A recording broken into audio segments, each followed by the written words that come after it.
प्रिय विद्यार्थियों, good morning. आज हम कक्षा 6 विषय हिंदी अक्षरों का महत्व भाग 3 वर्कशीट नंबर 17 को कर रहे हैं।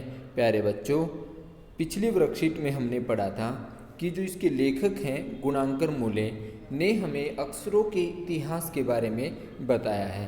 प्यारे बच्चों, पहले आदमी ने गाँव को बसाना शुरू किया, उसके बाद उसने खेती शुरू की और उसके बाद उसने जो है पत्थरों के औजारों का इस्तेमाल किया। और ये जो था प्राग ऐतिहासिक मानव ने सबसे पहले चित्रों के जरिए अपने भाव व्यक्त किए। चित्र कैसे? जैसे पशु पक्षियों के चित्र, आदमियों के चित्र, और इन चित्र संकेतों के बाद में भाव संकेत आए। आज हम उससे आगे पढ़ेंगे। प्यारे बच्चों, जैसे कि मध्य अमेरिका के ओंजीबवा आदिवासियों के चित्र, ये इन्होंने बताया कि ये आदिवासियों के चित्र दाईं ओर से बाईं ओर को क्रमशः, दाईं ओर इधर की तरफ है, इधर से इधर की ओर क्रमशः। तूफान का देवता जो सारे आकाश को घेरता है, नगाड़ा, पंखों से सुशोभित नगाड़ा, द्रोणकाक, कौवा और दवाखाने में आदमी, ये सारे चित्र दिखाए गए हैं जिनके माध्यम से पहले मानव जो है अपने भावों को या भाव संकेतों को व्यक्त करता था। प्यारे बच्चों, अक्षरों की खोज के सिलसिले को शुरू हुए मुश्किल से 6000 साल हुए हैं। कितने साल हुए हैं? 6000 साल हुए हैं। केवल 6000 साल, क्योंकि जो अक्षरों का जो सिलसिला है इसको मात्र 6000 साल हुए हैं। अक्षरों की खोज के साथ एक नए युग की शुरुआत हुई। जैसे ही अक्षर बने, अक्षरों की खोज हुई, तो कवि कह रहा है, लेखक कह रहा है कि उससे एक नए युग की शुरुआत हुई है। आदमी अपने विचारों और अपने हिसाब किताब को रखने लगा।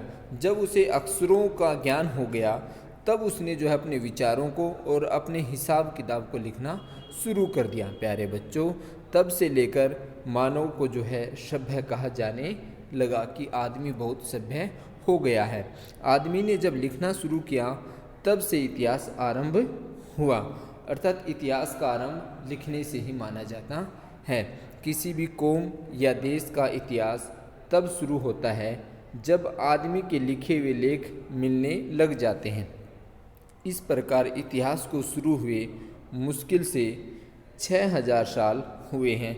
उसके पहले के काल को प्राग ऐतिहासिक काल यानी इतिहास का काल कहते हैं। अर्थात इतिहास से जो पहले का काल है, इतिहास कब शुरू हुआ? 6000 साल पहले। उससे पहले का जो काल था उसको हम प्राग ऐतिहासिक काल के नाम से जानते हैं। तो प्यारे बच्चों, अब हम इसके अभ्यास के प्रश्नों के बारे में जानेंगे। प्यारे बच्चों, यदि आपने चैनल को सब्सक्राइब नहीं किया है तो आप चैनल को लाइक करें, सब्सक्राइब करें और अपने दोस्तों के पास प्रगति हिंदी यूट्यूब चैनल को शेयर करें। प्राग ऐतिहासिक काल किसे कहते हैं? तो इतिहास की शुरुआत प्यारे बच्चों 6000 साल पहले से हुई है।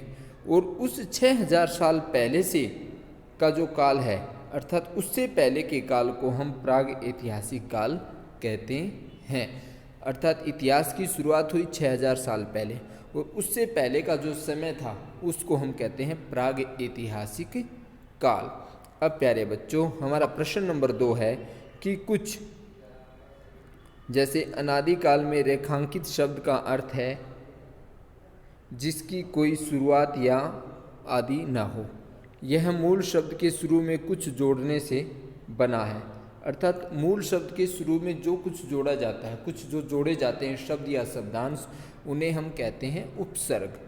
नीचे दिए गए शब्द भी मूल शब्द के शुरू में कुछ जोड़ने से बने हैं। इन उपसर्गों और मूल शब्दों को अलग अलग करके लिखो। प्यारे बच्चों, हमें उपसर्गों को और मूल शब्द को अलग अलग करके लिखना है। उपसर्ग हमेशा मूल शब्द के आगे जुड़ते हैं, ठीक है। अब आगे, जैसे अब हमारा अभ्यास का प्रश्न नंबर 2 है। जैसे इसमें दिया हुआ है असफल। असफल में क्या है? अ उपसर्ग है, सफल मूल शब्द है। यदि जोड़ेंगे तो बन जाएगा असफल। अब अदृश्य, अ उपसर्ग है, दृश्य मूल शब्द है, तो अदृश्य। हम अपनी नोटबुक में इसी प्रकार से लिखेंगे जैसा कि मैंने लिख करके आपको दिखाया।